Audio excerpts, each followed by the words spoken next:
Olá, pessoal! Para quem não me conhece, meu nome é Erika Rios, sou professora da UXAL, do curso de Direito, e eu estou aqui a convite da professora Rita Bonelli, da coordenação de TCC, para fazer uma aula, uma palestra para vocês sobre as questões de formatação da ABNT e alguns aspectos metodológicos que são importantíssimos para o nosso TCC. Eu estou, além de ser professora aqui da casa, eu fiz mestrado e doutorado aqui em Políticas Sociais e Cidadania, e sou formada em Direito também, como vocês, estão indo se formar. E hoje eu trouxe para vocês, em primeira mão, o nosso manual de estilo e formatação de trabalho de conclusão de curso, para o nosso curso de Direito, que foi eu que elaborei a partir das diretrizes da coordenação de TCC, da professora Rita Bonelli, e esse manual ainda vai chegar na mão de vocês, devidamente organizado, formatado. Então, o que eu vou mostrar aqui para vocês hoje é a versão quando eu estava preparando ele, então a versão que está no meu Word, e eu vou aproveitar estar no Word para já mostrar algumas coisas para vocês que facilitam a normalização, a formatação do trabalho de vocês, certo? Mas antes da gente começar, eu queria comentar alguns pontos que vão precisar necessariamente constar no TCC de vocês, que vocês já têm elaborado desde o projeto de pesquisa, mas que às vezes os alunos têm ainda algumas dúvidas quando começam a transformar o projeto de pesquisa, fazer essa passagem para o trabalho final e principalmente nessa segunda fase, já a partir da segunda unidade, quando vocês começam a entrar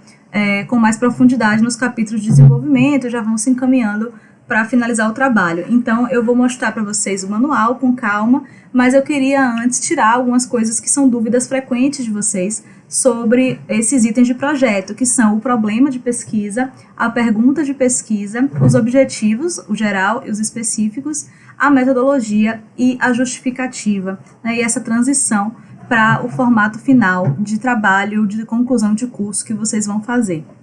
Então, primeiro eu vou falar um pouquinho do problema, e aí a gente vai seguindo nessa ordem que eu mencionei, que vocês podem, claro, pegar os materiais que vocês tiveram acesso em projeto de pesquisa, consultar os orientadores para fazer os ajustes, e em seguida a gente entra na parte de formatação, e aí à medida que a gente for caminhando no manual, eu vou tirando já algumas dúvidas que eu me lembro que são muito recorrentes, que vocês sempre perguntam, e se ainda assim, ao final dessa aula, vocês ainda tiverem alguma questão e que não conseguirem esclarecer nem com o orientador, nem com as leituras de vocês de metodologia e do próprio manual, aí vocês podem me enviar por e-mail. Meu e-mail é institucional erica.carvalho@pro.uxal.br, e aí vocês podem me enviar essas dúvidas que eu responderei com bastante alegria, certo? Então vamos falar um pouquinho do problema.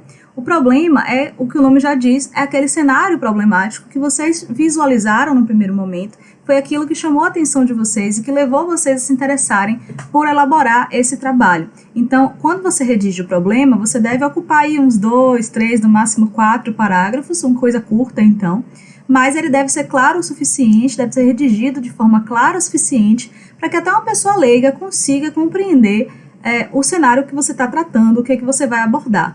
O problema, então, não é o lugar ainda de vocês apresentarem solução, de vocês trazerem respostas prontas, nada disso. Você ainda está abrindo o seu leque ali de opções, então é algo que você visualizou na prática, na sua atividade profissional, ou é algo que vocês estão estudando e visualizaram ali em debates doutrinários e jurisprudenciais, e aí você tem que explicar no problema, então, os conceitos centrais, quais são os pontos mais destacados do seu tema, e já situar um leitor, considere um leitor leigo que não é da área do direito, que não entende do que você está falando, não sabe o que significam essas palavras.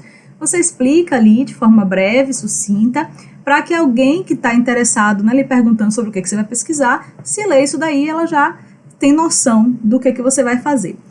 Então, como eu disse, 2, 3 parágrafos já está de bom tamanho para você explicar o problema. Isso já deve estar lá no seu projeto de pesquisa e você vai utilizar isso no TCC, lá na introdução vai constar.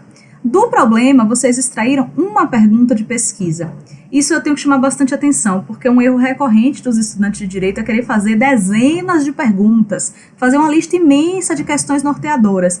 Gente, eu não sei de onde veio essa mania, mas isso mais atrapalha do que ajuda, porque você tem um trabalho curto, um TCC é um trabalho que você leva poucos meses para fazer, o TCC da graduação, você leva poucos meses para fazer, ele é curto em relação à extensão física, ao número de páginas, e você não tem tanto espaço, portanto, para desenvolver uma série de pontos distintos. Então, eu recomendo que vocês só trabalhem com uma questão de pesquisa.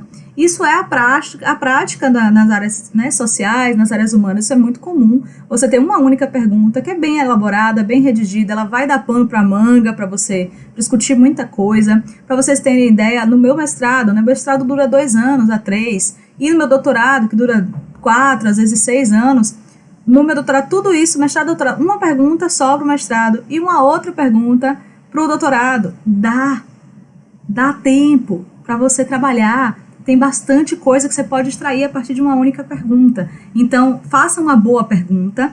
E olha que perguntas do tipo, qual é o conceito de isocapião? Isso não é uma boa pergunta de pesquisa. Isso é uma pergunta de prova que o professor faz lá para ver se você aprendeu o que é o isocapião. Mas isso não é uma pergunta científica. Perguntas do tipo, tal coisa pode? Isso também não é uma pergunta de pesquisa. Né? Uma pergunta de pesquisa, por exemplo, em que medida determinada política pública se adequa a determinada legislação? Né? Em que medida a prova, o tipo de prova tal tem incidência na condenação de pessoas inocentes? Você tem que elaborar uma pergunta que seja, que tenha uma possibilidade de análise, né? Uma possibilidade de ser respondida, de ser verificada empiricamente e ou teoricamente, e isso vai lhe dar espaço para você desenvolver objetivos, trabalhar metodologia e responder, né, a sua pergunta ao final do TCC. Então, não me inventem de ficar fazendo um monte de pergunta, lista de pergunta, porque ao invés de sair um trabalho científico, sai um caderno com um monte de tópico quebrado, certo? Isso não é estilo científico, eu não sei de onde vem essa mania que algumas pessoas apresentam aí uma lista imensa de perguntas, e isso não contribui, o aluno fica perdido, ele não sabe que hora ele começou, que hora ele vai terminar esse trabalho, porque ele fica fazendo ali, como se fosse dever de casa, um monte de perguntinha para responder em pequenos trechos. Isso não é o estilo científico, não é a forma de se fazer uma pesquisa, certo? Então, uma pergunta. Aí vocês vão discutir com o orientador, fazer o ajuste da pergunta, mas agora a gente vai para os objetivos. Os objetivos, a gente tem um objetivo geral e 2 ou 3 objetivos específicos. Então, o objetivo geral, ele é sempre responder a pergunta de pesquisa. E os objetivos específicos são chegar o passo a passo para responder o objetivo geral, né, para alcançar o objetivo geral. Então, o objetivo geral, você pode copiar e colar o mesmo textinho da sua pergunta e agora fazer uma reformulação simples para que ele agora, ao invés de estar no formato com a interrogação, ele tem um verbo na frente. Então, por exemplo, se a pergunta era em que medida a política pública X se adequa à legislação Y, o seu objetivo geral vai ser analisar em que medida a política pública X se adequa à legislação Y. Ponto. Esse é o seu objetivo geral. Como é que você vai chegar nisso agora? Vamos fazer os específicos em cima desse exemplo. Os específicos têm que ser o degrau, as escadas, né? Você vai subir os degraus da escada para alcançar o seu objetivo geral. Então, qual é o passo a passo para você verificar se há uma adequação entre essa política pública e a legislação? Bom, primeiro você tem que descrever qual é a proteção jurídica que está colocada no ordenamento jurídico, não é? Então, você vai colocar, por exemplo, como primeiro objetivo específico, descrever o cenário de proteção jurídica em relação ao direito tal. Aí é o direito que tem relação com essa política pública, obviamente. Né? Você não vai fazer duas coisas que não tem nada a ver uma com a outra. Então, digamos que seja uma política pública de acesso a leitos de UTI e agora você está analisando, então, o direito à saúde, né? Aí você vai falar qual é o cenário de proteção jurídica, direito à saúde, tem lei do SUS, tem isso, tem aquilo, você vai falar lá a parte doutrinária, o que tem, onde é que o direito à saúde está alocado dentro dos direitos humanos. Ok, esse era o primeiro objetivo específico. O segundo objetivo específico, então, pode ser verificar o número de leitos, aí você vai fazer um recorte, né, para ver exatamente o que da política você vai analisar, verificar se o número de leitos que existe na prática, que você vai ter os registros nas secretarias de saúde, no DataSUS, verificar se esse número de leitos é o número que está previsto na lei, se existe aí uma adequação, e se houver um desencaixe, você vai fazer uma análise crítica disso, com o auxílio da sua base teórica, e pronto, respondeu a pergunta de pesquisa, acabou o artigo, tirou 10, tudo ótimo. Então, para um artigo, dois objetivos específicos está mais do que suficiente. Dificilmente dá para fazer 3 num artigo, porque o texto é curto. Às vezes, se você for fazer uma monografia, aí 3 dá para fazer. Né? Mas isso depende muito do seu estilo de escrita, de qual é o objeto, se vai ter espaço ou não para você cumprir, isso aí vai depender de vários fatores de como é que você analisa o seu tema, certo? Mas fixem isso. A gente agora já falou então do problema, da pergunta, objetivo geral e os específicos, que eu estou considerando 2 ou 3. E a partir dos objetivos vocês vão delimitar a metodologia, ou seja, quais são as técnicas metodológicas necessárias para eu cumprir os meus objetivos. Então é necessário pensar que tipo de técnica, no mar de técnicas possíveis, né, que a gente tem. Por exemplo, você precisa de questionário para responder sua pergunta de pesquisa? Ah, não sei, mas eu queria fazer. Mas querer não é poder, né? Porque o que determina se você pode, deve fazer um questionário é o seu objeto de pesquisa, e não o contrário. Não é você que, eu queria muito fazer um questionário, então eu vou inventar uma pesquisa aqui só para eu aplicar um questionário. Não é assim, né? O seu objeto vai pedir ou não a aplicação do questionário. Então, nós do direito tem 2 técnicas que necessariamente todos nós utilizamos. A primeira é a revisão bibliográfica, que vai ser a leitura de livros, teses, dissertações, artigos científicos, tudo que for necessário para você chegar no ponto do estado da arte da sua área, né, do estado atualizado da teoria. E a outra técnica, que é a análise de documentos. 100% de vocês vai fazer essas 2, necessariamente, não tem escapatória. Por quê? Porque a análise de documentos inclui legislação, né? Então, todas as leis, tratados, constituição, todas as variações normativas estão aí. Decisões judiciais também são documentos, relatórios de organizações internacionais, bases de dados, tudo isso é documento. Então, necessariamente, o estudante de direito, ao fazer um TCC, ele já sabe de antemão que ele vai usar pelo menos revisão bibliográfica e análise de documentos. A questão agora é ver, pelos seus objetivos específicos, se há necessidade de alguma outra técnica. Talvez você precise dos questionários. Talvez você precise de um estudo de caso. É muito comum vocês usarem estudo de caso. Então, aí você tem que ver com o seu orientador que tipo de técnicas são necessárias e como aplicar essas técnicas corretamente para você ter um resultado cientificamente válido. Para você não estar fazendo um caderno, um panfleto, qualquer outra coisa que não se adequa em termos de metodologia científica. Então, é importante ter clareza sobre isso, né, sobre esses itens. E aí, a justificativa, que é o último que eu tinha listado aqui para lembrar para vocês. Como o nome também diz, justificativa, você tem que justificar qual é a relevância dessa pesquisa ser feita. Então, quais são os impactos sociais, econômicos, políticos, ambientais, eu não sei. Você vai ver aí, de acordo com o seu tema, quais são os impactos possíveis e por que, portanto, é extremamente importante que essa pesquisa seja feita. Quando a gente redige a justificativa, uma dica que eu dou é você fingir que você está tentando convencer, por exemplo, uma agência de fomento a lhe dar uma bolsa para você pesquisar. Então, você está dizendo que sua pesquisa é importantíssima, é incrível, é absolutamente necessária, porque esse problema impacta na vida de não sei quantas mil pessoas, segundo os dados do IBGE do ano tal. Isso tudo você pode incluir na justificativa. Pense também em tentar convencer, talvez, uma banca de seleção, né, de mestrado, de doutorado, a lhe dar a vaga para você pesquisar sobre aquilo. Então, a dica para redigir a justificativa é você estar tentando vender seu peixe, para mostrar que sua pesquisa é importante, necessária, que ela deve ser valorizada, de preferência que lhe dê uma bolsa, né, para lhe ajudar a pesquisar, porque não está fácil. Então, a justificativa também é para isso. A justificativa é um texto curto também, tá, gente? 2, 3 capítulos, ou 2, 3 parágrafos aí, já tá de bom tamanho.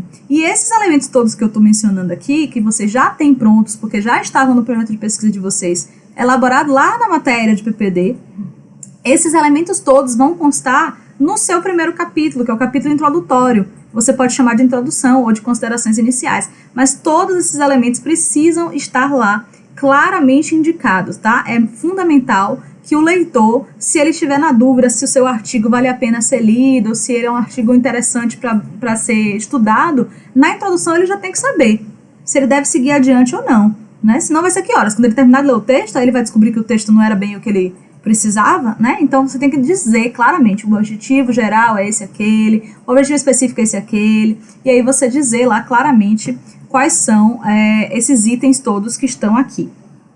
Uma vez que você tenha reorganizado esses itens no seu projeto, né, tá com seu marco teórico que você vai utilizar também ao longo dos capítulos, então aí a gente começa a entrar aqui no nosso manual e conversar um pouco sobre a formatação. Formatação é uma coisa que deixa vocês muito ansiosos, muito nervosos, e na prática é algo que não é difícil de fazer, é só chato. Eu entendo que é chato, eu sei disso, não vou mentir para vocês. Agora, a formatação da ABNT é algo que vocês podem muito bem fazer sozinhos. Tem muitos tutoriais para quem tem um pouco de dificuldade de mexer, tá usando ou Word, LibreOffice, não sei qual é o programa que vocês estão usando para escrever.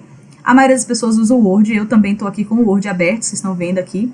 Mas, independente do programa, se você tiver dificuldade, você pode no YouTube encontrar uma série de tutoriais, né, de ajuda das pessoas ensinando a mexer, ensinando como é que coloca um sumário, ensinando como é que você pode fazer o espaçamento, tudo de forma mais automática, para a gente não ficar perdendo tantas horas da nossa vida fazendo ajustezinho manual, certo? Então eu recomendo, para quem tem um pouco de dificuldade, usar esses tutoriais que existem à vontade na internet. Eu só não recomendo vocês usarem modelo de artigo ou modelo de monografia da internet, porque cada universidade adota regras distintas de formatação. A ABNT é um padrão nacional, mas dentro da ABNT existem algumas coisas que a universidade tem a liberdade de escolher.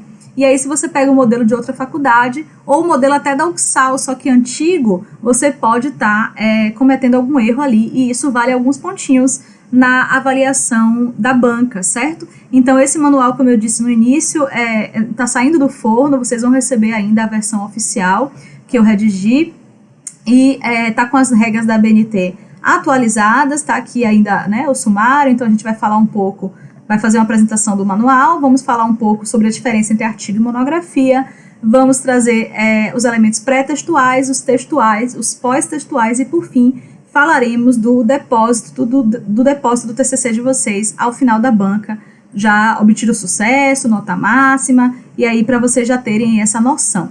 Mas fiquem tranquilos, porque não precisa ficar anotando nada ou decorando nada, porque esse manual vai chegar para vocês, né, vai ser entregue para vocês e vocês vão poder consultar, né, na hora que quiserem. Eu botei aqui na apresentação uma explicação do que é a Associação Brasileira de Normas Técnicas, né, a ABNT, e as regras que a gente se baseou, as normas vigentes da ABNT para elaborar esse manual. Então, tudo que está aqui foi extraído das normas da ABNT e tentei simplificar ao máximo, dar muitos exemplos, para ajudar vocês, aproveitando também as coisas que eu vejo meus orientandos, né, ao longo dos anos, tendo mais dúvidas, coisas que eles mais me perguntam na matéria de PPD. Então, eu vou fazer essa passagem um pouco aqui com vocês, começando pelo item 2 aqui, artigo ou monografia. Monografia é uma categoria, tá? A gente considera como monográfico qualquer texto que foi elaborado por um único autor sobre um único tema. Então, é uma categoria, uma espécie de conjunto dentro do qual você pode ter artigos, você pode ter dissertações de mestrado, teses de doutorado, todos esses são textos monográficos. Mas, na prática, a gente convencionou, no costume mesmo, chamar de monografia também as produções finais de trabalho de graduação e, às vezes, de pós-graduação lato sensu, né? Por exemplo, pós-graduação em Direito Civil, aí às vezes você entrega ali uma monografia ao final. Mas as monografias de graduação, como é o caso de vocês, são trabalhos ainda também curtos, mais objetivos, né? Mais simples do que as dissertações de mestrado e as teses de doutorado. Aqui no nosso curso de Direito, a gente tem aceitado tanto o artigo quanto a monografia. E aí, para não confundir, eu vou chamar de monografia em sentido estrito, essa que é da graduação. A gente fica assim com a monografia lato sensu, é aquela categoria, o conjunto, e aí a opção que vocês têm aqui vai ser a monografia estrito sensu. O que diferencia, eu tentei resumir aqui nessa tabela, a diferenciação entre os dois, vocês vão escolher a depender do trabalho de vocês, o tamanho que ele for ficando, uma escolha também que você pode fazer com o seu orientador, talvez uma questão estratégica, pensando na publicação desse trabalho depois, pensando no futuro, se você quer fazer mestrado ou não. Então, são coisas que vocês podem pensar com o orientador, discutir, deliberar, e tanto faz, aqui não vai ter diferença em termos de qualidade na sua formatura, né? Você vai se formar com um ou com outro. As diferenças básicas, então, eu coloquei aqui nessa tabela, né? O artigo, ele vai ter entre 7 e 8 mil palavras e a monografia entre 8.500 e 15 mil palavras. Isso foi uma mudança que a gente está implementando agora. Por quê? Antes a gente fazia a exigência em relação ao número de páginas. Só que a gente observou que havia umas variações, não só por conta da fonte escolhida, então se você variar a fonte, né, Arial ou Times New Roman, variava o número de páginas, então em Times New Roman o texto fica um pouquinho menor, em Arial ele fica um pouquinho maior. Além disso, alguns alunos fazem uso de figuras, imagens, tabelas, gráficos. Isso também gera uma diferença de tamanho. E muitas instituições, né, tanto aqui alguns cursos da UFBA fazem isso, Unicamp, várias instituições fazem essas exigências de tamanho de trabalho em cima do número de palavras, justamente para evitar isso. E isso também é comum, muitas revistas científicas exigem em cima do número de palavras, né, o limite vai no número de palavras, então por isso a gente agora também vai adotar o número de palavras como limites mínimo e máximo, certo? Então, como é que você vai saber quantas palavras tem seu trabalho? Aqui, se você acompanhar o meu mouse, aqui abaixo no Word, no canto esquerdo inferior, tem um lugarzinho aqui escrito, ó, palavras, tá vendo? Tem um número, tá contado do meu documento todo, 5.264 palavras, percebe? Se você clicar, a gente abre aqui essa caixinha em que ele tem a contagem de páginas, de palavras, caracteres, contando os espaços ou sem contar os espaços, parágrafos e linhas. O que te interessa são as palavras. Agora, um cuidado. As palavras que a gente vai computar são as palavras que são do texto, dos elementos textuais. Os elementos pré-textuais e pós-textuais não são computados, certo? Como o nome já diz, eles são antes do texto e depois do texto. As palavras que nos interessam são as palavras do texto. Então, cuidado, porque título, resumo, palavra-chave, etc., isso não conta, porque são pré-textuais, e referências ao final, anexos, apêndices, como são pós-textuais, também não contam. Então, na hora de você verificar o seu trabalho, você vai, selecionar o texto correto e clicar aqui nas palavrinhas para ver quantas são. Percebe aqui como eu selecionei algumas poucas, ó, são 97 palavras, entenderam? Então, a gente agora fez esse ajuste aqui. Se você passar de 8.000 palavras, aí você vai um pouquinho mais adiante e já emenda para uma monografia e ficando entre 7.000 e 8.000 é o artigo. Qual é a diferença além disso? A composição da banca. Se você fizer um artigo, a banca será composta pelo seu orientador e mais um professor. Se você fizer a monografia, você vai acrescentar a isso mais um outro professor. Então, é o seu orientador e mais 2. Outras coisas aqui conforme a nossa tabela. O artigo não tem capa, não tem contracapa e a monografia, sim. O artigo não tem agradecimentos e dedicatória e na monografia esses elementos são opcionais. Então, pode ter, pode não ter. Epígrafe é um elemento opcional nos dois, né? Aquele textinho pequeno, às vezes uma citaçãozinha bem curta, ou uma frase, um pedaço de uma música, que às vezes as pessoas colocam para abrir o trabalho, isso é opcional. O sumário no artigo, a gente está fazendo a opção por um sumário compacto, que vocês já vão ver abaixo como é que fica, e na monografia o sumário completo, com as páginas e tudo, que a gente vai ver daqui a pouco também. Resumo e palavras-chave, tanto em português quanto em uma língua estrangeira, são obrigatórios nos dois formatos. Quebra de página entre os capítulos não se faz no artigo e obrigatoriamente se faz na monografia. Ou seja, você acabou de escrever o capítulo 1, vai começar o capítulo 2, mas você acabou o capítulo 1 e escreveu até o meio da página. Se for artigo, você dá dois enters ali, né? E começa o capítulo 2. Se for monografia, você quebra a página. Então, começa o 2 na página seguinte. Isso é uma diferença básica importante entre os dois. E a existência de listas não pode acontecer no artigo, não há espaço para isso, enquanto que elas são opcionais na monografia. E aqui nessa tabela você já pode tirar uma série de dúvidas aí possíveis sobre a diferenciação.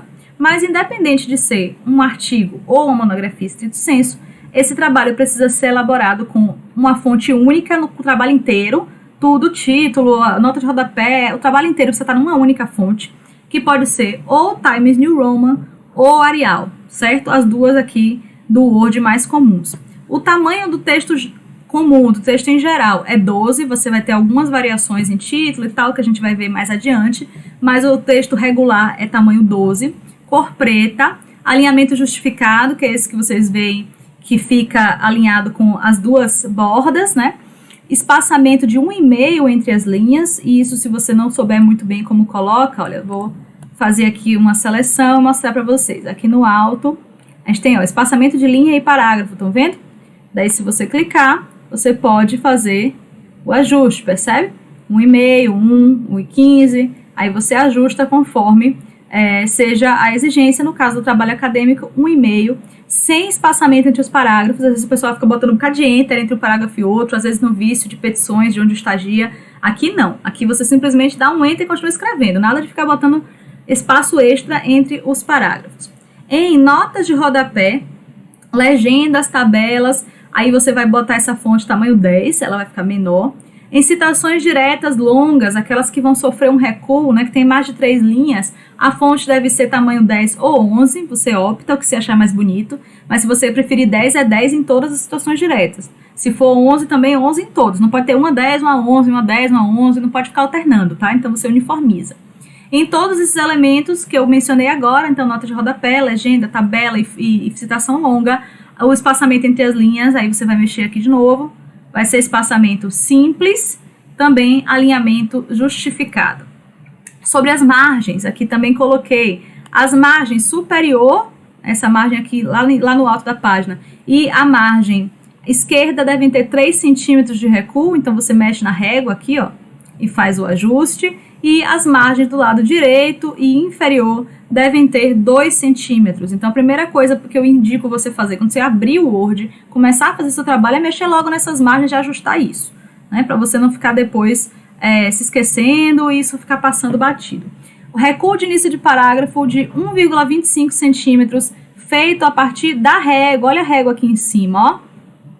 Então, não fiquem dando enter, dando espaço, apertando a tecla tab, porque acaba ficando desorganizado o seu texto e, às vezes, com o passar dos ajustes, né, tira para lá, tira para cá, você começa a perder a formatação. Então, usem a régua, que aí fica aqui bem certinho, olha aqui que eu puxei, tá vendo? Recuo da primeira linha, puxei para 1,25 e pronto. 1,25 não é 1,5, não é 2, não é 1, é 1,25, certo? As folhas ou páginas pré-textuais são contadas, mas não são numeradas. Então, a numeração das páginas, ela aparece no canto superior direito, né? Fonte tamanho 10, mesma fonte que você usou para o resto do trabalho. Aparece esses números somente a partir de onde você começa o capítulo introdutório. Então, se você estiver fazendo monografia, na capa, contracapa e todos os elementos pré, nada de aparecer o número, agora está contando. Digamos que você fez capa, contracapa, tem ali a página dos resumos, né, a resumo, abstract e pronto, você vai começar o seu texto na página 4, né, na 4ª página. Nessas 3 primeiras, que eram elementos pré-textuais, não aparece o número de página, mas quando ela começar a surgir, lá na sua página que tem a introdução começando, ela começa do número 4, é isso que significa o que está escrito aqui, certo? Se for artigo, a primeira página não vai ter o número aparente e ele vai aparecer na próxima página, que é onde vai começar a sua introdução, certo? A gente vai ver aqui embaixo alguns modelos, vocês vão ver, para visualizar mesmo como é que fica. Então, o texto, cuidado, ele tem que ser sempre escrito na terceira pessoa do singular, salvo uma exceção justificada metodologicamente, o que é muito raro. Às vezes é o caso, por exemplo, de uma pessoa que é parte do grupo que ela está usando na pesquisa, que ela está usando como objeto, né? Que ela está investigando aquele determinado grupo. Por exemplo, a pessoa está fazendo uma pesquisa sobre a acolhida feita pelo judiciário a mulheres que são vítimas de violência doméstica. E essa autora que está fazendo isso é uma mulher que foi vítima de violência doméstica. Nesse caso, de repente, se ela se sentir à vontade, se ela quiser escrever em primeira pessoa, às vezes na primeira pessoa do plural, né, para ser nós as vítimas e tal, aí pode ser, mas isso é muito raro. Não queira forçar esse tipo de situação, porque isso vai ser perguntado em banca e é bom você ter uma excelente justificativa para você estar escrevendo em primeira pessoa. Se não for uma coisa assim, não escreva.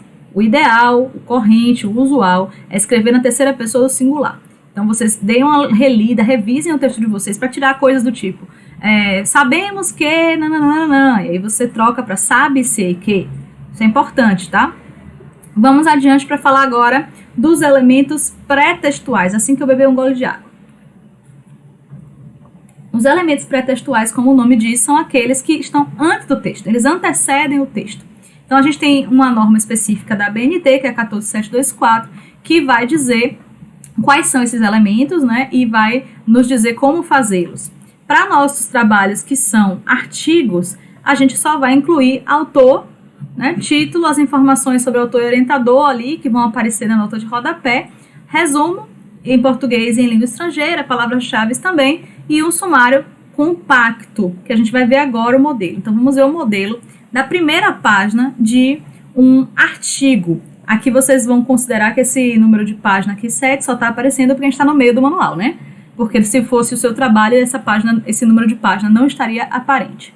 Então, aqui está o modelo. Dei uma olhada, vou até dar um pouquinho mais de zoom para vocês observarem bem. Então, vejam, a gente tem o título, o subtítulo se houver. Observem essas variações de tamanho da fonte, de uso de maiúscula e minúscula, onde tem negrito, onde não tem negrito, porque tudo isso não é à toa, não. Eu tomei o maior cuidado de botar isso bem exato, para vocês, usando como modelo, seguirem exatamente tamanho de fonte, espaçamento, se é caps lock, se é negrito, tudo bonitinho para vocês não terem dúvida, certo? Então, quando vocês botarem o título, subtítulo, se quiser fazer a tradução do título, eu vou ter como opcional, mas a tradução do resumo e das palavras-chave é obrigatória, certo?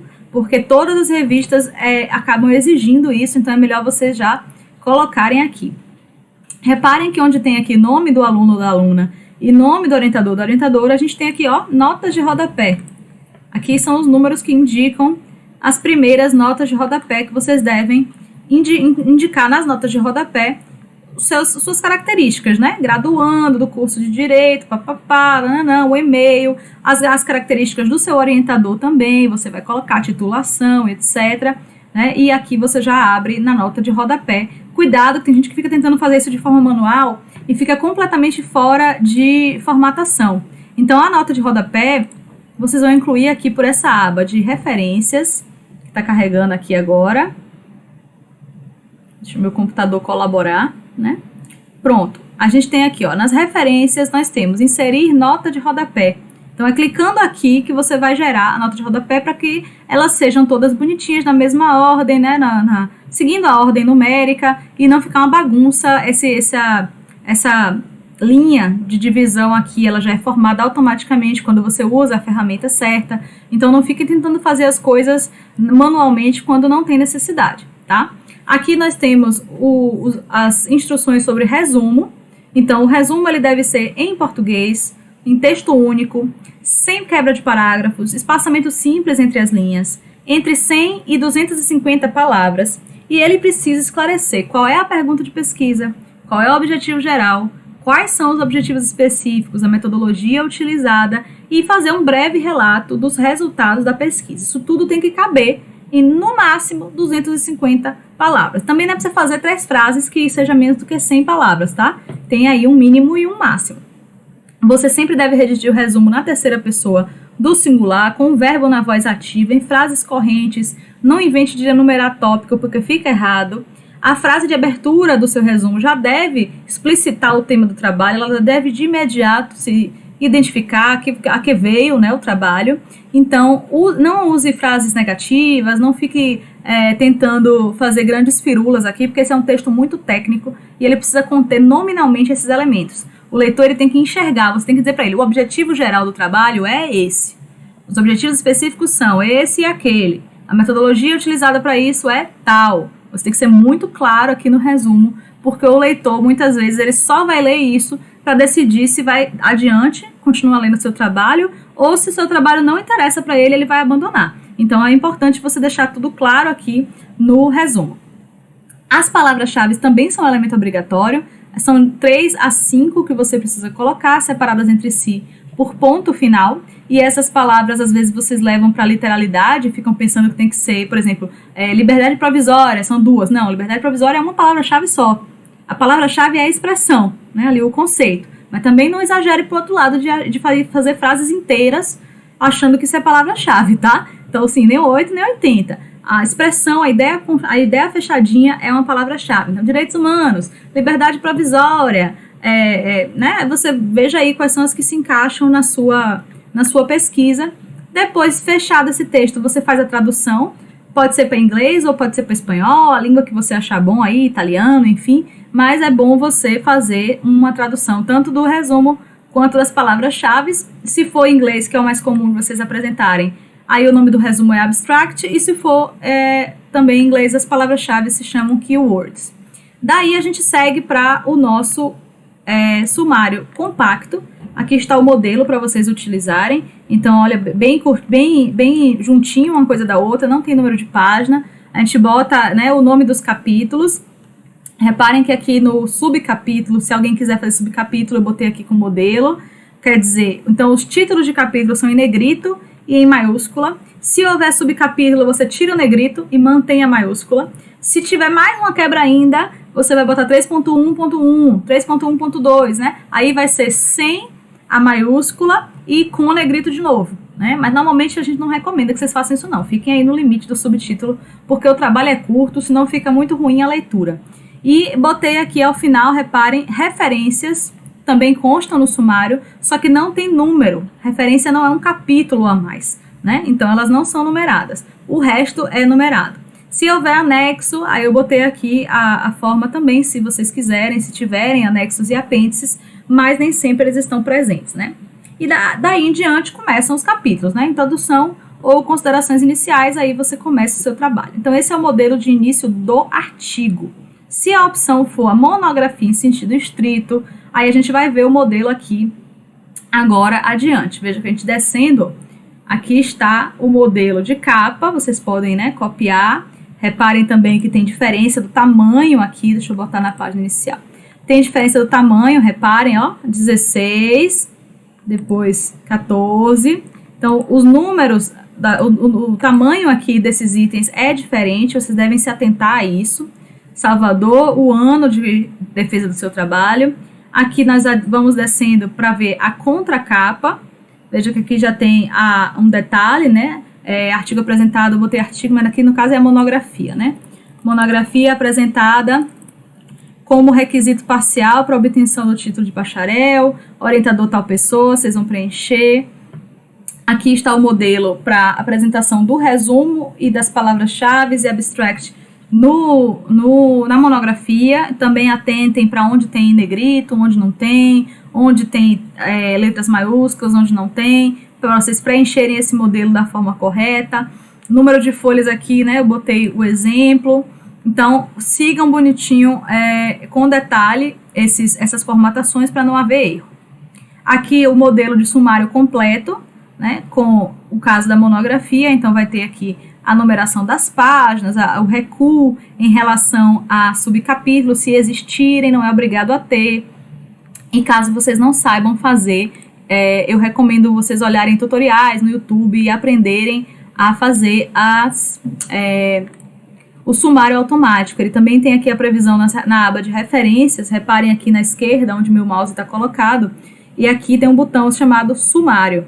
Se você clica nele, ele dá opções de sumários automáticos, certo? Eu recomendo vocês aprenderem a fazer isso, caso forem fazer monografia ou dissertações no futuro, tese de doutorado, porque você vai precisar e vai ajudar muito usar o sumário automático. Quem precisar, quem quiser se sentir assim compelido, quiser incluir listas, né? Eu botei aqui também modelo de listas para vocês poderem utilizar. Lista de abreviatura, que às vezes vocês gostam de fazer. Lembrando que a lista de abreviatura você tem que colocar em ordem alfabética, certo? E aí você tem que tomar cuidado também com o que é maiúscula, o que é minúscula, direitinho.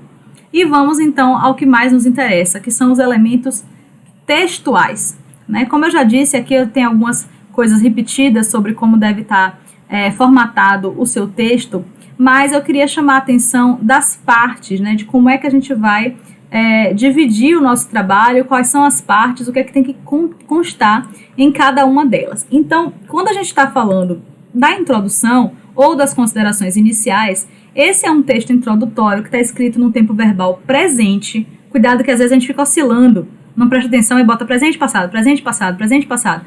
Faz uma revisão antes de entregar para ver se está tudo no presente. Nesse capítulo introdutório, você tem que esclarecer para o leitor aqueles itens que eu comecei a aula falando. Então, você começa dizendo qual é o recorte, qual é o problema, qual é a pergunta, os objetivos, tudo identificado nominalmente, tá? Você faz na ordem que você achar que fica melhor a apresentação. Você pode começar pela pergunta ou colocar a pergunta mais para o final. Fique à vontade, desde que tenha uma coerência interna no seu texto, mas apresente os elementos com clareza. Explique exatamente qual é a metodologia, né? Quais são as técnicas que você está que você vai utilizar, tudo bonitinho lá, constando expressamente, porque várias vezes eu peço isso aos meus orientandos e toda a primeira correção que eu faço, é raro alguém me dar isso nominalmente. Eles até colocam as frases lá, só que não dá pra saber qual é qual, bota um monte de frase lá, descrever isso, aquilo, outro, comparar isso, aquilo, outro, investigar se isso, aquilo, outro, mas eu fico sem saber qual é o geral, quais são os específicos, pra verificar aí a viabilidade. Então, identifique claramente, tá? Se for o caso, se você achar importante, você já pode trazer na introdução alguns conceitos centrais, mas evite fazer citação. Evite, assim, 100% se der. Se não der, se você precisar de algum autor para poder trazer o conceito central, que é muito importante, não é o fim do mundo, não é a morte. Eu mesmo já fiz isso várias vezes, de trazer autores na introdução, mas não faça citação direta e tente fazer paráfrase, né? Então, você tenta reescrever o conceito do autor, identificando o autor, claro. Você não vai fazer plágio, que plágio é crime, mas tente evitar, certo? Se for possível, só faça uma citação indireta, é o ideal, tá? E aí a gente vai começar os capítulos de desenvolvimento, né? Se você tem 2 objetivos específicos, o normal é você ter 2 capítulos de desenvolvimento, em que você vai dar conta de um e depois do outro. É a maneira mais tranquila, mais fácil de você ter um limite ali, saber exatamente quando é que você está terminando, se você já está quase concluindo seu objetivo específico. Não é que seja obrigado, tá? É possível você ter, digamos, 3 objetivos específicos e ter 2 capítulos de desenvolvimento. Não é impossível. Você pode fazer um desenvolvimento mais fluido que dá conta dos objetivos específicos e não está tão encaixotado nos capítulos. Porém, eu estou explicando para você a caixinha e a maneira mais quadradinha de você fazer isso, porque vocês, na maioria, os estudantes estão fazendo isso pela primeira vez. A maioria, infelizmente, não teve participação em núcleo de pesquisa, não é verdade? Então, vocês acabam chegando muito verdes para fazer esse trabalho. Por isso que eu digo, como é a primeira experiência, que você faça primeiro o mais seguro, na caixinha, e aí com a experiência mais adiante, você pode começar a brincar mais com essa forma, ficar um pouco mais fluido em relação a isso. Mas, né, saiba que você tem que cumprir seus objetivos específicos, seja exatamente um para cada capítulo ou não, você vai ter que cumprir esses objetivos, senão você não terminou a pesquisa. Certo? Então, o seu desenvolvimento é a maior parte, né? É o corpo mesmo do seu texto. É ali que você vai analisar seus autores, trazer os dados, se for o caso de você fez campo, né? Entrevista, questionário, etc. Você vai trazer ali aqueles elementos, né? Se for necessário, você pode fazer quebra de capítulo e fazer subcapítulos, mas tomem cuidado para não quebrar demais o texto. Porque, às vezes, quando você começa a fazer muita quebra, não só a fluidez da leitura fica muito ruim, né? O próprio leitor ele vai engasgando ali cada quebra que você dá, e a tendência é toda vez que você quebra um capítulo ou um subcapítulo, a pessoa para um pouco de ler. Então, quanto mais você deixar esse texto fluido, melhor. Isso em termos de estilo científico. Eu sei que vocês estão acostumados ao longo da graduação a verem muitos textos que têm várias quebras, mas observe, esses são textos manualísticos. São os manuais que vocês estudam em véspera de prova, né? Manual de Direito Constitucional, Manual de Direito, de Direito Penal. Esses manuais, eles são ótimos para véspera de prova, porque já tem tudo ali resumidinho e tal, mas você não estuda um texto, um assunto pela primeira vez por um manual, né? Quer dizer, eu espero que não, porque isso é a morte para o professor. Você estar estudando por manual. Você estude por um curso né? Pega lá, curso de Direito Constitucional, em vez de pegar o manualzinho resumido, esquematizado, desenhado de Direito Constitucional, que você não vai aprender porcaria nenhuma, né? Ou vai aprender, assim, só decorar uma coisa ou outra para uma prova. Mas para aprender realmente um conteúdo em sua complexidade, já que o fenômeno jurídico ele é complexo mesmo, não adianta tentar mastigar demais, simplificar demais, que você vai perder conteúdo. Então, peguem bons livros.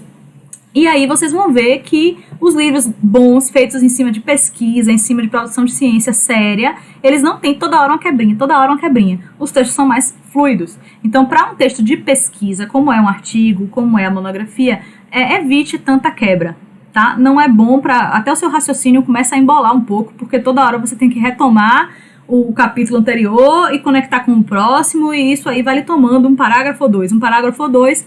Quando você vir, a coisa já está um pouco quebrada, já está desagradável de ler. Então, evite esse estilo de manual, porque ele nada tem a ver com o estilo científico. E aí, quando você terminar esses capítulos, tendo certeza que você cumpriu seus objetivos específicos, aí você vai para as considerações finais. Esse é um capítulo que vocês normalmente deixam a desejar um pouco, porque já chegam cansados, às vezes escrevem assim na beira, no limite do prazo para a banca, e acaba que vocês ouvem muita crítica nas bancas por conta dessa correria final, desse cansaço final, perda de fôlego para as considerações finais. Mas esse é o ponto, é o auge do seu trabalho, né? Ele tem que vir assim num tom crescente. Então, as considerações finais são o ponto em que você finalmente agora vai escrever no passado. No período, né, no tempo verbal pretérito, você vai apresentar um compilado do que foi feito, destacar como é que você cumpriu aqueles objetivos específicos, vai comentar as dificuldades que você possa ter tido, porventura, na metodologia. De repente você ia entrevistar 10 pessoas e uma desapareceu, desistiu da entrevista, morreu, não sei. Essa é a hora de você comentar essas questões, falar os limites da pesquisa, quais foram.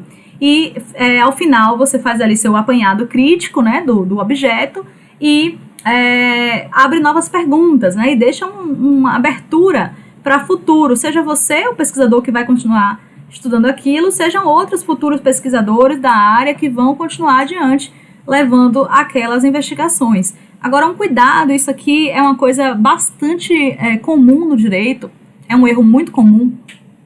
E eu já vi algumas bancas em que as pessoas da área jurídica passaram vergonha feia com professores na banca que eram das ciências sociais, que eram das ciências humanas e que tem uma tradição de pesquisa, infelizmente, muito mais rígida do que a gente no direito. A gente precisa mudar isso, né? Mas o que é que o pessoal do direito tem uma mania de fazer? Eu não sei se é por conta da profissão, que a gente fica o tempo inteiro alerta em tentar resolver os problemas dos nossos clientes pontualmente, né? Cada cliente é um mundo ali, a gente fica ali focado no mundo daquela pessoa, tentando resolver aquele problema. Eu acho que, não sei se é essa a mentalidade. Mas o que acontece? Vocês acabam querendo apresentar a solução no final do texto. Aí chega nas considerações finais, o texto vinha naquele tom crescente, aí cai para uma frase genérica do tipo: a solução é mais investimento em saúde. A solução é mais direitos humanos. Gente, essas frases são horríveis, são catastróficas, são vazias, elas matam o seu trabalho. Você estava indo bem, aí você termina passando vergonha. Porque uma frase que não diz porcaria nenhuma, se um gestor pegar o seu texto, ele agora faz o quê com essa frase? Isso contribuiu em quê para ele? Nada. Eu já cansei de ver esse tipo de frase de precisa de mais investimento nisso ou naquilo outro. A pessoa não falou nada de orçamento o texto inteiro. Nenhum dos objetivos dela era discussão orçamentária. E do nada ela me sai com essa frase de mesa de bar para dizer que falta investimento. Uma vez eu fui numa banca, gente, foi uma das coisas mais vexatórias que eu já vi na minha vida. Eu fiquei com vergonha pelo outro, pelo menino que estava na banca. Ele estava fazendo uma apresentação do mestrado e ele terminou a dissertação dele com uma frase dessas. E estava na banca um professor que é especialista em orçamento, né, em questões financeiras do Estado. E aí o professor falou lá um monte de coisa, disse: você não fala nada de orçamento, você está aqui presumindo que não tem investimento suficiente, começou a comentar os números, os valores. E, na verdade, naquela área que o menino estava comentando, não faltava orçamento. Inclusive, sobrava orçamento. Os problemas eram de outra ordem. Então, você ainda corre o risco de matar seu trabalho falando uma grande besteira, cometendo um equívoco grave. E você está colocando na banca, normalmente, né, espera-se, que você está colocando professores sérios, pessoas que vão ler seu trabalho e que são especialistas na área. Então, você pode passar uma vergonha feia como esse menino passou. Porque no mestrado ele me meteu uma frase dessa dizendo que faltava era investimento lá e um professor especialista em orçamento dizendo para ele: não. Primeiro que você não falou nada de orçamento o trabalho inteiro. Então você me dizer que falta investimento, você tem que me dizer de onde viria esse dinheiro, de onde que ia sair, né? Esse dinheiro ia chegar de onde? Ia surgir de que forma? Ia ser alocado como? Qual é a organização tributária, financeira para manejar essa verba? Você não me disse nada. Não disse como é que ia aplicar, não disse como é que está sendo aplicado, qual é o problema da aplicação atual, e você me lança uma frase dessas? Pesquisa não é senso comum, pesquisa não é orelhada, não é falar qualquer coisa no bar, não é grupo do WhatsApp da família, para você falar o que der na sua cabeça, tá? Então, não tenta propor solução. Porque, primeiro, os objetivos de pesquisa da gente normalmente não envolvem solucionar, né? A gente está numa área das ciências sociais em que a gente está analisando a aplicação, né? A direito a uma ciência social aplicada.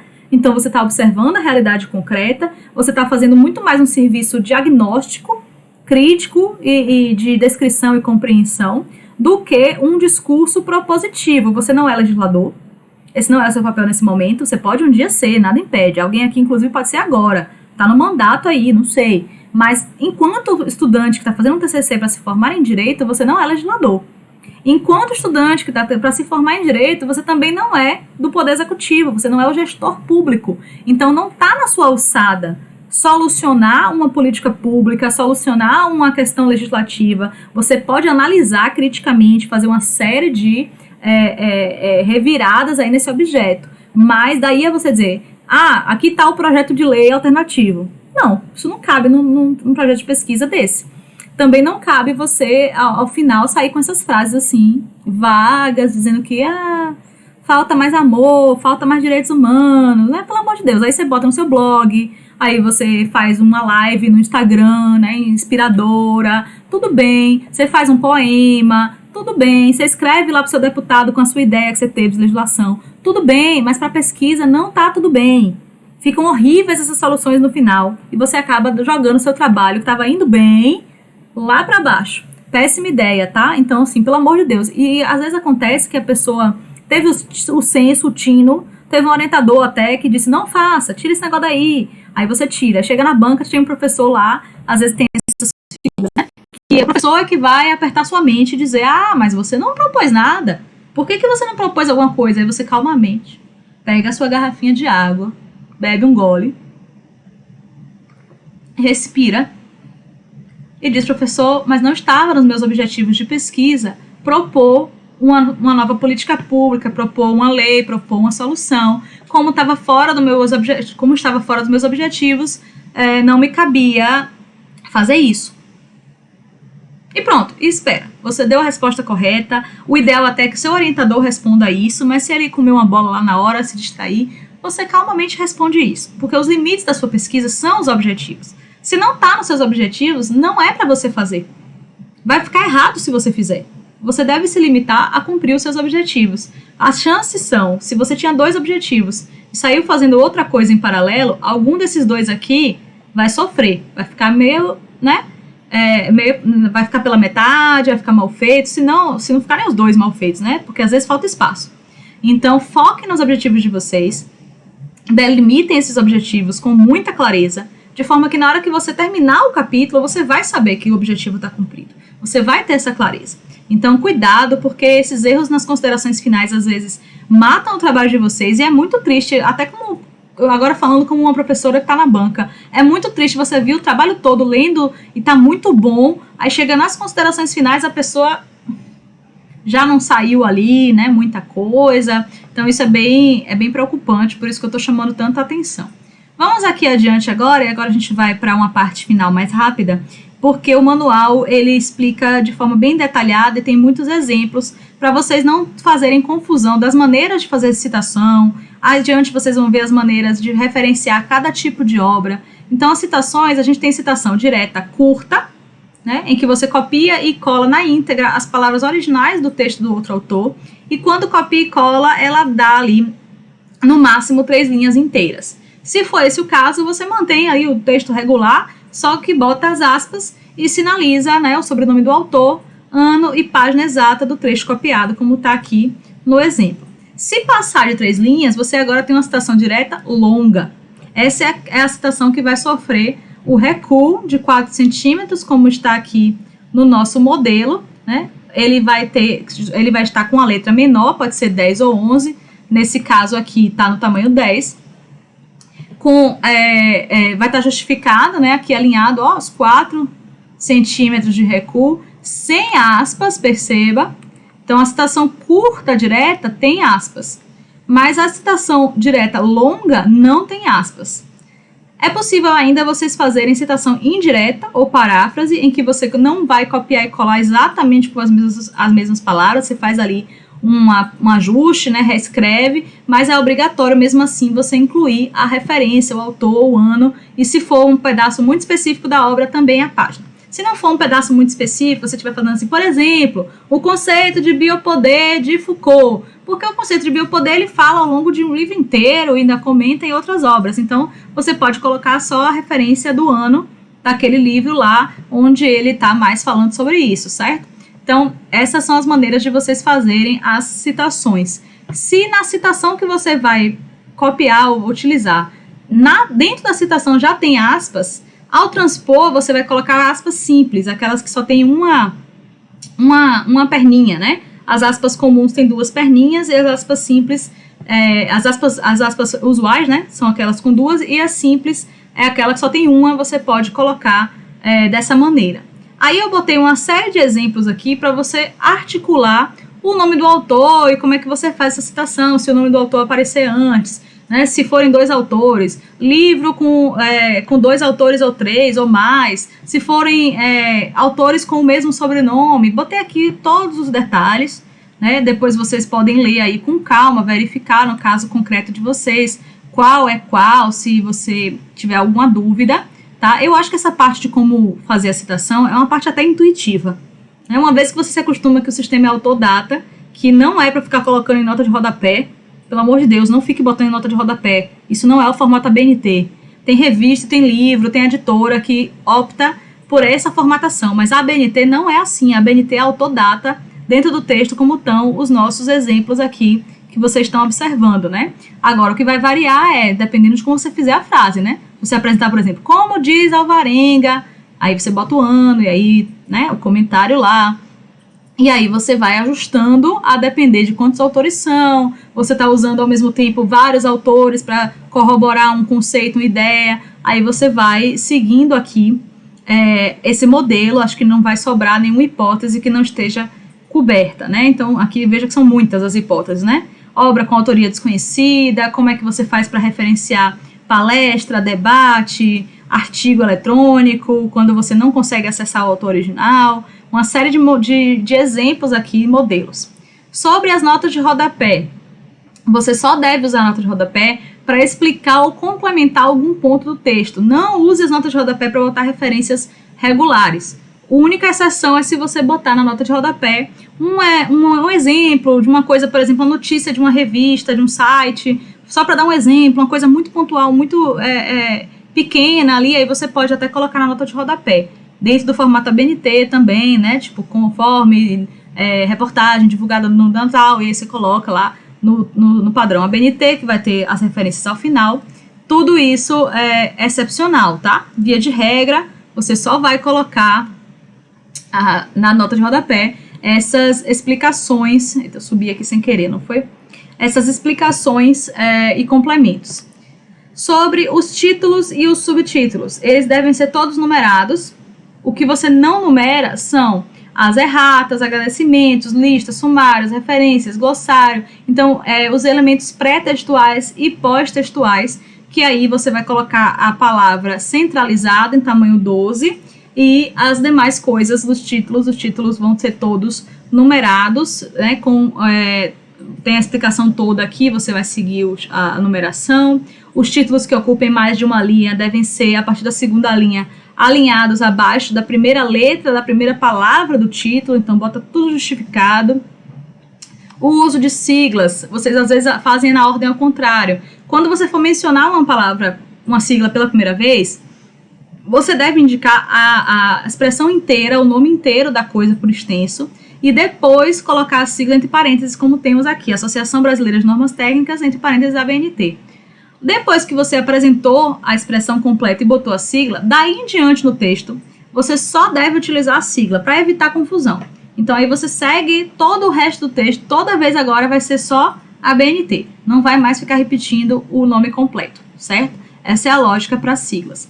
Sobre ilustrações, a gente tem um monte de possibilidades, né? A gente tem ilustrações, tabelas, mapas, quadros, gráficos. Eles seguem essa mesma lógica aqui do nosso modelo, né? Temos aqui as margens, aqui era uma explicação sobre margem, mas veja, o título, quadro 5, em negrito, tracinho, o nome do quadro qual é? Margens, sem negrito, né? A fonte aqui colocada com o ano. Então é esse tipo de modelo aqui que vocês devem seguir, se orientar por ele, para incluir qualquer tipo de ilustração, né? Tabelas devem ser citadas no texto e inseridas o mais próximo possível do trecho a que elas se referem, né? Padronizadas conforme o IBGE, né? O Instituto Brasileiro de Geografia e Estatística. Aqui alguns detalhes sobre o uso de reticências para suprimir trechos de citações diretas. porque às vezes você quer citar, mas não quer citar assim o pedaço inteiro, ali é muito grande, não é tudo aquilo que é útil para o seu argumento. Então, por exemplo, você quer usar um pedaço do artigo 5º, mas não quer copiar o artigo 5º inteiro. Então, você pode suprimir o pedaço que não vem ao caso, que não é disso que você quer tratar, né? Como está aqui no nosso modelo. Então, você bota colchete, 3 pontinhos, fecha colchete. E aí vem o pedaço que lhe interessa. Então, você pode fazer isso e aproveitar, se você quiser também, usar esse colchete para fazer uma explicação, um comentário, um esclarecimento ali, porque dependendo do trecho que você copiou e colou, o leitor pode ficar confuso, né? Porque você pode ter pego um pedaço que faz referência a outra coisa, mas a outra coisa você não copiou. Então, aí você pode usar aqui, como está no exemplo, ó, impedir a importação de moléstias epidêmicas, aí, entre colchetes do caso brasileiro, tem sido motivo de ação do governo. Então, é um exemplo que você pode ter que esclarecer para o seu leitor, porque o que dizia que era brasileiro ficou em outro pedaço que você não copiou. Ao destacar um trecho, um vocábulo ou uma expressão por meio de grifo ou de negrito, utilize a expressão grifo nosso, entre parênteses. Aí observem aqui no modelo, a pessoa colocou, né, moléstias epidêmicas, mesma frase, em negrito e logo acrescentou grifo nosso, porque não foi o autor original que botou isso em negrito, foi você. Então você adiciona. E olha só, o cuidado com isso, porque vocês do direito vão se acostumando muito nos estágios a fazer petição e ficar botando meio mundo de coisa em negrito, colorido, neon, piscando, muda o tamanho. Isso você não faz no texto científico. Ele é todo padrãozinho, não fique fazendo, né, arruaça de chamar a atenção disso, daquilo, outro. Não se faz isso no texto científico, tá? Então evite ao máximo esse negócio de ficar botando grifos e ficar chamando atenção com negritos. Não se faz. Itálico nem pensar, tá? Itálico a gente só usa no texto científico em expressões de língua estrangeira, como às vezes a gente usa no direito expressões em latim, né? Você pode estar pegando algum instituto dos Estados Unidos ou da França, e aí você ter uma expressão de outra língua. Aí você bota em itálico, certo? Só. Não use itálico para ficar chamando atenção de nada. Se você for citar, fazer uma citação direta de um trecho em língua estrangeira, então, por exemplo, eu li um livro italiano, e aí eu quero fazer a citação, eu falo italiano, e aí eu entendi, foi ótimo. Quero citar. Tudo bem, agora você vai fazer o seguinte, você vai copiar e colar esse trecho, traduzir, o que vai ficar no corpo do seu texto é a sua versão traduzida, né, e ao final você vai colocar a sinalização, né, você vai colocar lá a tradução nossa, como está ali no nosso exemplo, e o trecho original, no italiano original, você vai colocar em notinha de rodapé, né, conectado, né, notinha de rodapé junto da citação ali, você coloca embaixo, né, tradução nossa a partir do original, blá, blá, blá, blá, blá. Porque aí um leitor que eventualmente fala italiano, ele vai conseguir checar se você traduziu bem, se você traduziu mal, ele tem a opção ali, a oportunidade de conferir sua tradução, certo? É uma possibilidade, uma maneira de você não quebrar o texto mudando de língua no meio do texto.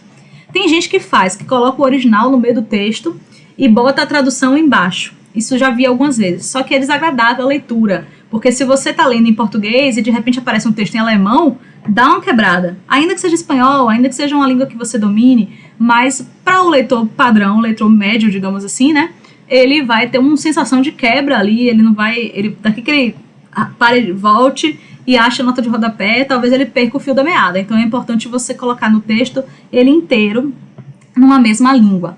Aí tem mais alguns detalhes aqui, como vocês podem perceber, em relação a como indicar horário, medidas, né, que são coisas bobas, são detalhes mais que, né, a gente tem que respeitar a normalização. Também detalhes em relação ao uso de números e de numerais, para a gente não cometer também esses outros erros bobos, né, em relação a como usar os números. Uma coisa que o pessoal do direito erra muito é eu achar que o trabalho científico é um cheque, né? Aí fica colocando número em algarismos e entre parênteses o número por extenso. Isso aqui não é um cheque, tá? Não faz isso não. Siga essa lógica que está aqui bem detalhada, né? Todas as possibilidades para você seguir o padrão aí de leitura da ABNT, o padrão científico que torna a leitura mais agradável. Lembrando, então, que não precisa você ficar colocando entre parênteses por extenso esses números. As datas, quando você for transcrever alguma data, o nome do mês deve ser por extenso, então aí dá um exemplo com o mês por extenso. E aí a gente está já caminhando para o final, estamos já nos elementos pós-textuais. E aqui é um mar de dúvidas que vocês têm. Só que esse é um mar de dúvidas que é um trabalho bastante manual. né, que é saber como fazer a referência completa dentro do padrão ABNT sem cometer muitos erros. É muito raro a gente terminar um trabalho e eu olhar como orientadora e dizer, tá ótimo, as referências estão perfeitas. Sempre tem alguma coisinha errada. Então eu recomendo, quem tiver ainda a possibilidade, né, vocês podem baixar um programa que se chama Mendeley, Mendeley, Mendeley. Não estou ganhando nada para fazer propaganda do Mendeley, aliás, Mendeley me patrocina. Mas o Mendeley é um programa gratuito, eu uso há muitos anos. Ele é um excelente programa para gerenciar suas leituras, para você fazer seus fichamentos. Ele permite que você faça uma série de marcaçõezinhas coloridas no texto, comentários, né? Então, assim, eu particularmente só estudo PDFs, né? Os livros digitais pelo Mendeley, porque ele permite fazer muitas cores e muitas marcações, e eu gosto. E ele também faz a coisa mais importante, que é gerenciar suas referências. Então, ele é um gerador de referências completas dentro do formato que você quiser. Você pode estar escrevendo em ABNT, como é o caso agora, mas no futuro você pode estar mandando para uma revista que exija uma formatação estilo Vancouver, que é uma formatação comum, né, que é lá do Canadá. Tem outras formatações, Chicago, tem várias. E aí as revistas às vezes pedem outra formatação. Com o Mendeley você não vai precisar ficar fazendo manualmente um por um essas mudanças. Você vai só clicar no botão, ele vai automaticamente corrigir todas as suas referências no texto e lá embaixo no final. Então, eu só escrevo com ele, é muito mais rápido, né? Eu cadastro sempre os textos que eu estou lendo, que eu compro, os livros e tal. Eu sempre cadastro nele e ele gerencia tudo isso. Então, ele vai gerar de forma automática. É a maneira mais segura de você fazer as referências sem errar. Mas dá para fazer manual, não é que é impossível. Até a minha dissertação de mestrado eu fiz tudo manual. Depois disso é que eu aprendi a usar o Mendeley. Eu senti que minha vida tinha sido uma mentira, uma grande perda de tempo até então, porque é um negócio que faz a gente consumir nossa vida é ajeitar a referência manualmente. Se você já começou, agora termine. Mas saiba que existe esse programa, saiba que existem tutoriais longos no YouTube, bem detalhados, para você aprender a mexer, né? Eu aprendi assim. Não é um programa muito intuitivo, ele não é assim muito fácil de você manejar, mas uma vez que você pegou ali como é que funciona, já fica tranquilo e fácil. É que demora um tempo de você acostumar. Eu aprendi assistindo tutoriais no YouTube. Confesso, agradeço a todas as pessoas que botaram vídeos no YouTube fazendo tutorial do Mendeley. Vocês salvaram a minha vida acadêmica, porque é muito tempo que você deixa de estudar, de escrever e tal, para você ficar ali tic, ajeitando as referências. Mas, se você estiver fazendo manual, estiver na dúvida de como é que você vai detalhar a referência corretamente, aqui eu botei todos os exemplos que eu pude encontrar, procurar, né, conferir em outros manuais de outras instituições para poder ver o que era a dúvida recorrente em todos os lugares, não me esquecer de nada. Tentei ser o mais extensa possível aqui para, né, pegar todas as possibilidades de quem não conseguiu descobrir qual é o ano da obra, ou tem uma noção, mas não tem exata certeza. Tem tudo aqui detalhado, percebam, como fazer referência de legislação, como é que usa a travessão. Não é obrigatório usar essa travessão para você. Se você quiser, você bota Brasil em todas as referências que forem de Brasil, não tem problema. Se você não quiser repetir, você bota o travessãozinho. E aqui a seguir tem uma série de outros exemplos. Esses aqui estão no manual, né, da UFBA, alguns elementos aqui. E alguns outros que a gente botou aqui. Exemplos de livro com um ou mais autores, livros com autor, entidade, mas aí todas as possibilidades, né? TCCs, capítulos de livro, publicações em revistas, periódicos e journals, comunicações em eventos acadêmicos, todo tipo de coisa que eu já vi vocês fazendo uso nos textos, que eu já usei também, decisões judiciais. Às vezes a gente faz uma referência a um filme, um documentário, um vídeo, tá? Eu já vi gente até fazendo referência a conversa de WhatsApp, veja você. Não recomendo muito não, viu? Achei meio tosco, mas já vi acontecer. Adiante eu coloquei a diferença entre apêndice e anexo, que são duas coisas distintas, certo? O apêndice é um elemento opcional, mas ele é feito por você.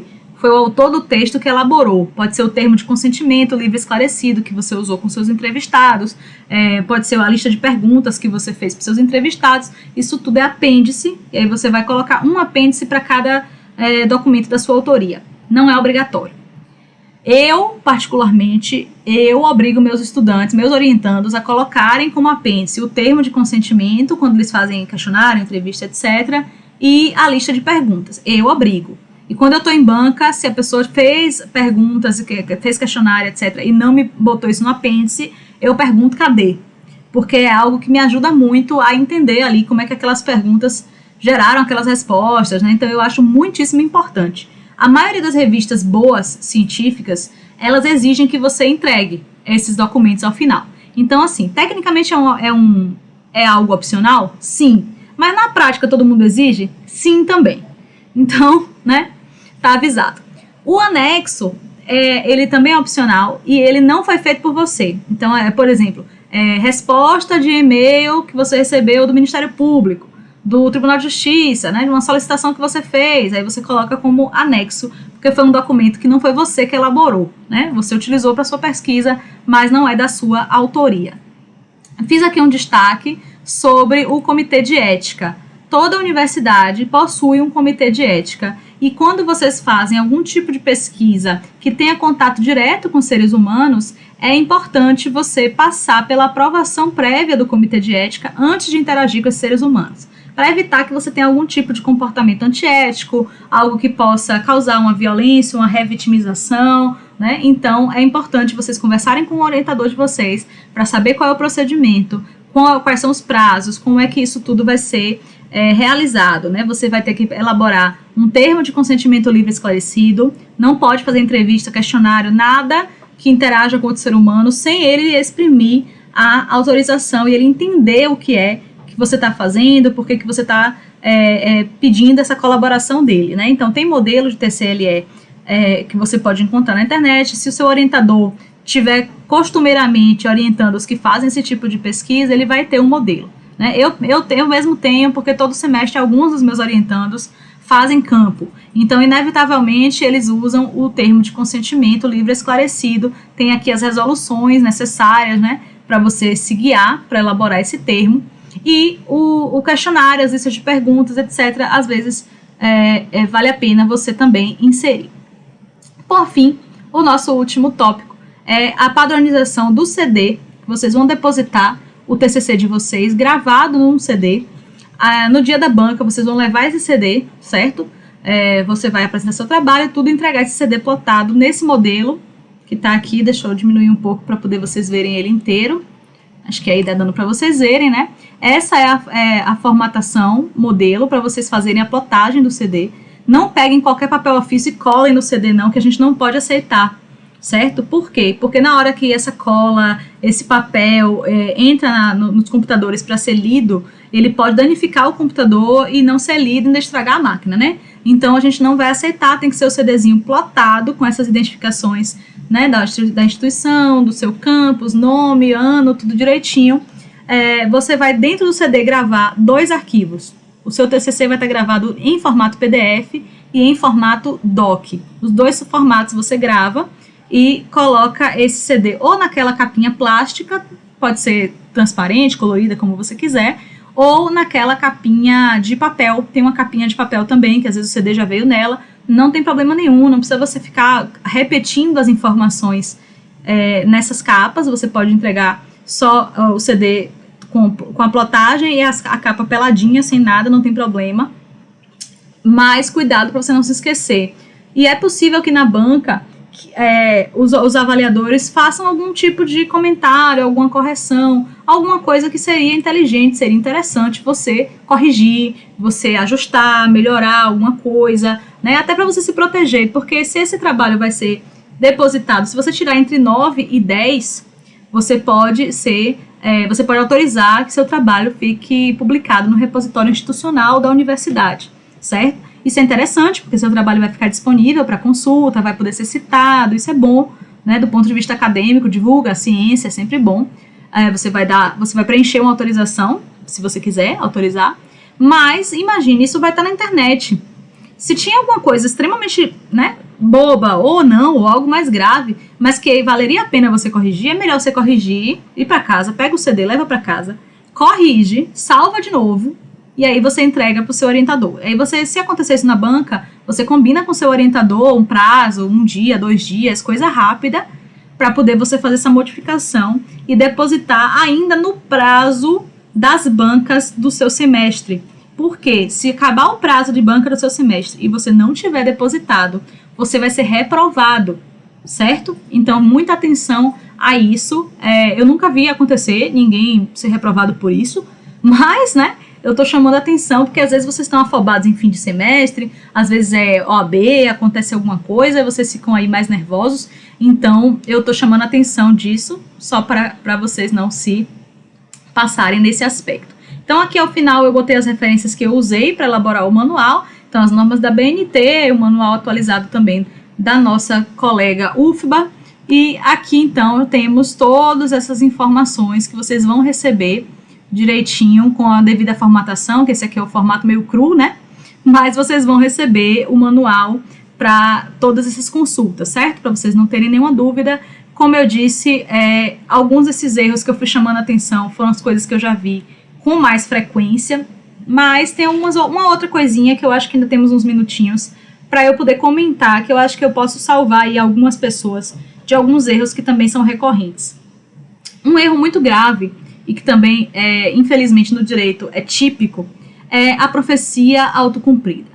Profecia autocumprida é uma expressão que o Pierre Bourdieu utiliza, né, no livro Ofício do Sociólogo. Ele escreve com outros autores e ele em outros livros também comenta que esse é um erro grave e muito recorrente dos pesquisadores, que é o quê? Ele elabora uma pergunta para a qual ele já tem uma resposta. Ele já acha qual é, na cabeça dele, ele acha que ele já sabe qual é a resposta. E aí ele passa a pesquisa inteira num viés de confirmação. Quer dizer, ele só quer confirmar aquilo que ele já achava a priori que era a resposta correta. E sendo assim, quando ele encontra ou autores que discordam ou dados que rejeitam essa hipótese dele, ele ignora. Finge que não aconteceu, né? Finge que não viu e segue só confirmando o que ele achava. Então, essa pesquisa é completamente inválida do ponto de vista metodológico, porque você não cumpriu o rigor científico. Você tem que estar aberto, quando você faz uma pergunta de pesquisa, a essa resposta ser qualquer uma. Não necessariamente ela vai lhe satisfazer, não necessariamente você concorda, não necessariamente você acha bom, certo? Mas a pesquisa, ela tem que ter um rigor metodológico para até a gente tentar controlar nossos próprios achismos, nossas próprias concepções, porque ninguém é robô, né? A gente não é neutro, ninguém é neutro. Todo mundo tem, né, suas visões de mundo, tem suas experiências, isso leva a gente a achar coisas, a você achar que a resposta é para cá. Isso é normal. Todos nós, cientistas, trabalhamos tentando controlar as nossas pré-concepções sobre o nosso objeto de pesquisa. Então, como é que você faz isso? Aplicando bem as técnicas metodológicas, fazendo uma revisão bibliográfica bem feita, ou seja, você não vai ler só quem concorda com você não vai ler só os autores que você achou o PDF mais fácil, você não vai ler só os autores que tô a fim de ler hoje, né? A revisão bibliográfica, ela tem uma forma correta, sistematizada de ser feita, e a gente no direito erra muito isso, porque a gente está viciado, ao treinar para advogar, a gente só procura as coisas que vão favorecer aquele cliente na advocacia, né?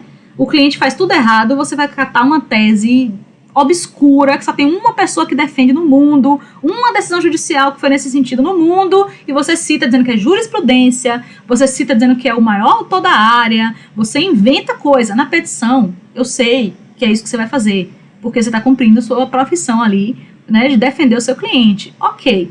Mas na pesquisa científica você não pode fazer isso. Você vai ter que ler esse cara obscuro, que tem uma tese esdrúxula que ninguém mais acha que ele está certo, mas você vai ter que ler os demais também. Você vai ter que considerar por que existem, né, 99% dizendo uma coisa e esse isolado falando isso. Você tem que ver qual é o contexto. Por que ele está falando isso? De repente esse cara está certo, você vai verificar lá. De repente os outros é que estão um reproduzindo o outro, né, naquela coisa, aquele ciclo de reprodução ali, em que ninguém parou para pensar criticamente, e só esse coitado aqui dizendo, não, pessoal, peraí, não é bem isso, né? Mas você tem que, como cientista, encontrar a literatura e exaurir a sua revisão bibliográfica. Não é que você vai ler 100% dos livros, teses e dissertações que existem no mundo. Exaurir a revisão não é isso. Exaurir a revisão bibliográfica é você chegar num ponto da revisão em que você começa a ver os mesmos nomes, os mesmos conceitos, os mesmos autores se cruzando, se citando, se repetindo, e você já não tem mais acréscimo de novidade com os artigos que você vem encontrando. Então você tem que começar dos autores clássicos e ir chegando aos autores mais atuais, aos artigos mais novos, as coisas que estão acontecendo hoje. Isso é que é o estado da arte. Então, a revisão bibliográfica, ela tem técnica. Se você não se lembra bem como é que faz, pega lá os textos que você estudou em PPD, pede ajuda ao seu orientador, porque você não pode simplesmente ler o que apareceu na sua frente, ler só uns autores que você tem na mão e achar que isso é revisão bibliográfica, porque não é. E isso é responsável, muitas vezes, pela profecia autocumprida, por você lançar uma pergunta lá atrás e depois você só querer confirmar aquilo que você achava desde o início. E às vezes, como avaliador, a gente percebe a profecia autocumprida pela redação dos objetivos. Vocês às vezes botam nos objetivos assim, comprovar que tal coisa é errado. Você, comprovar aqui é porque você já acha que está errado e acabou. Esse texto inteiro aqui não vai ter chance de você sequer considerar se esse negócio poderia estar certo. Então, já está errado de partida, e esse tipo de verbo, né, provar que, comprovar que, demonstrar ou mostrar que, são verbos que já sinalizam para o avaliador que você só está fazendo uma profecia para você mesmo cumprir, né, a profecia autocumprida. Então, isso é um erro muito recorrente. Eu entendo de onde vem da advocacia, mas tomem cuidado. Também vindo da advocacia, tem um outro erro, que é de estilo, é a forma de escrever, que é entupir o texto de adjetivo, de advérbio, de emoção, e, né, a raiva, a indignação, o amor e a admiração. Isso é típico da petição. Eu tô falando tudo isso, gente, porque isso foram coisas que eu errava muito quando eu comecei, né, a minha carreira acadêmica. Eu errava muito isso. Meu orientador de mestrado, no meu primeiro ano, toda vez que ele me mandava o meu trabalho corrigido, tinha um comentário lá: seu texto parece uma petição. E eu demorei de entender o que era. Era isso, era esse excesso de adjetivo, de advérbio, de querer fazer um julgamento, um juízo de valor de tudo. Isso não cabe na pesquisa científica. Então, se os dados são catastróficos, você não precisa dizer que eles são catastróficos. Porque se você colocar os dados, qualquer leitor, ao ver aqueles dados, ele vai entender que eles são catastróficos. Você não precisa informar, né? Não precisa. Bota o dado e articula isso com sua base teórica, articula isso com a previsão da legislação. Vai ficar evidente que é catastrófico sem você enfraquecer seu texto botando um bocado de adjetivo. Você enfraquece seu texto na medida em que ele perde o tom científico, percebe? Então, uma dica que esse meu orientador do mestrado me deu era que eu procurasse no localizar do Word, botasse lá, mente. Porque aí todos os meus, infelizmente, absurdamente, alegremente, todos os advérbios terminados em mente, eu ia encontrar e ele disse, tire todos. Aí na hora eu fiquei meio, né, ressabiada, mas ele estava correto. E aí até hoje eu faço isso em todos os meus textos, eu procuro os advérbios assim, às vezes a gente fica usando melhor, pior, seria melhor se não sei o que lá, vira especulação.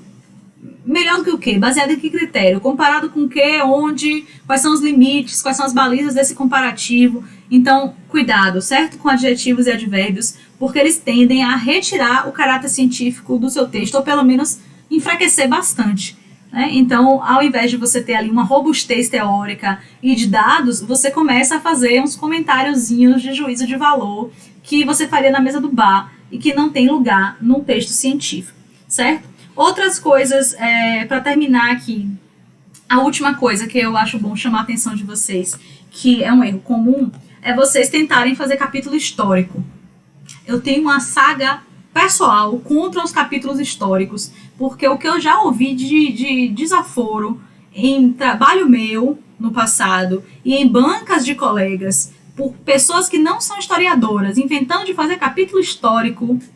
Gente, eu tô falando isso aqui pra vocês não passarem vergonha, tá? Quem é meu aluno ou já foi meu aluno tá dando risada aí, porque eu falo isso toda hora. O objetivo da nossa vida é não passar vergonha. Da nossa vida acadêmica, eu quero dizer, né? É não passar vergonha.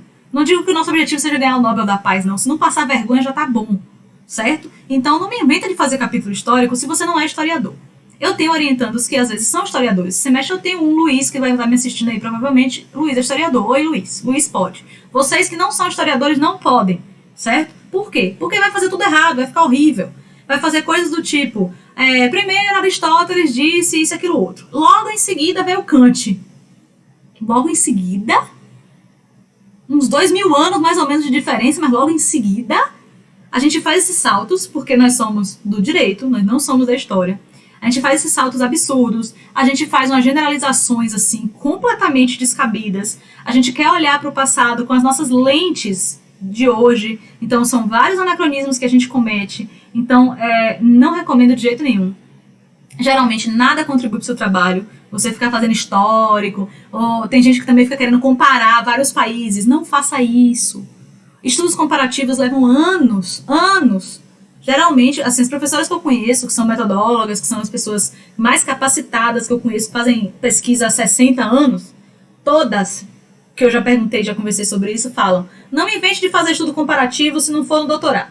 Porque esse negócio vai demorar pelo menos aí uns anos, o doutorado pelo menos você tem 4, 5, né, às vezes 6, aí até vai. Mas antes disso, não me invente não, porque para você poder comparar duas coisas, você tem que conhecer em igual profundidade essas coisas. E você não conhece em igual profundidade o direito de 194 países. Então não me invente arte. Aí a pessoa coloca assim, fazer um estudo comparativo com o direito de outros países. Aí outros países é o quê? Portugal e Espanha. Que outros países? E os outros 192? Ignorou? 191 aí, Brasil? Então, não invente maluquice. Você não é historiador, não faça capítulo histórico, porque você vai fazer tudo errado. Vai ficar horrível e patético. Eu tenho alguns amigos historiadores, e a gente já deu boas risadas olhando livros de direito, pegando o capítulo histórico e achando vários absurdos escritos. Né? Se você quiser saber o histórico de algo, valeu o que um historiador falou sobre esse algo, não o que o advogado falou sobre esse algo. Porque não é raro uma série de coisas extremamente imprecisas. Muitos dos nossos institutos que o pessoal vai e puxa lá, esse instituto veio de Roma Antiga. Aí fala um monte de abobrinha sobre Roma Antiga. Se você for procurar um historiador que entende de Roma Antiga, ele vai, no mínimo, ficar com pena de você, que você está falando aquelas coisas. Eu sei que eu já passei essa vergonha. Há pouco tempo atrás, um amigo meu historiador me corrigiu em relação a algumas coisas de Roma Antiga.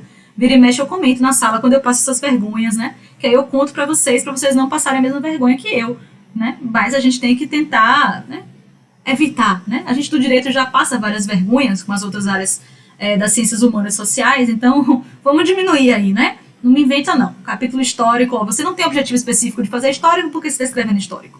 Não faça. Também não é no seu objetivo específico comparar nada. Se tiver um objetivo específico seu aí agora, escrito comparar o Instituto tal do Brasil com o Instituto tal de outros países, você já corta, já modifica, porque não vai dar tempo. Um negócio que leva anos, você quer fazer em 3 semanas, não vai dar tempo, certo? Eu sei que tá todo mundo aí de quarentena e talvez você esteja pensando, não, mas eu tenho tempo, eu tô em casa. Mas não, viu? Não vai dar tempo. A gente não tá falando de coisa para pouquinhos meses. Comparativos levam anos, certo? Então, muito cuidado com isso. Eu tô falando um pouco brincando aqui, mas a coisa é séria, tá? Porque esse tipo de vergonha, você passar numa banca, não é uma coisa que você vai dar risada na hora. Você pode até dar risada anos depois, mas na hora você não vai passar a achar nada disso engraçado, certo? E perder ponto ali na banca também não vai ser nada engraçado. Então, tome muito cuidado, conversem com os orientadores, assim, para que vocês tenham o amparo do orientador em relação a dúvidas sobre o que eu falei, sobre as coisas específicas, obviamente, que vão surgir, e surgem, né, o tempo todo, no trabalho de vocês. Essa relação de orientação é uma relação muito peculiar, né, que ela pode ser uma grande ajuda na sua vida, como pode ser algo não muito bom, né, não muito interessante, não muito... que não contribui muito para que esse trabalho saia. Mas contem aí com os orientadores na medida, né, do possível, e se vocês tiverem dúvidas que não possam ser respondidas pelo orientador ou pelo próprio manual que vocês vão receber, como eu disse, vocês podem me procurar por e-mail, né, ou se assim que a gente volte à normalidade das nossas aulas e eventos presenciais, vocês também podem me procurar nos corredores, não tem problema nenhum. Então eu desejo a todos um bom trabalho, bons estudos, bancas de muito sucesso, né, com muitas produções científicas publicadas, e é isso, qualquer coisa, se tiverem dúvidas, estou à disposição. Um abraço, bons estudos.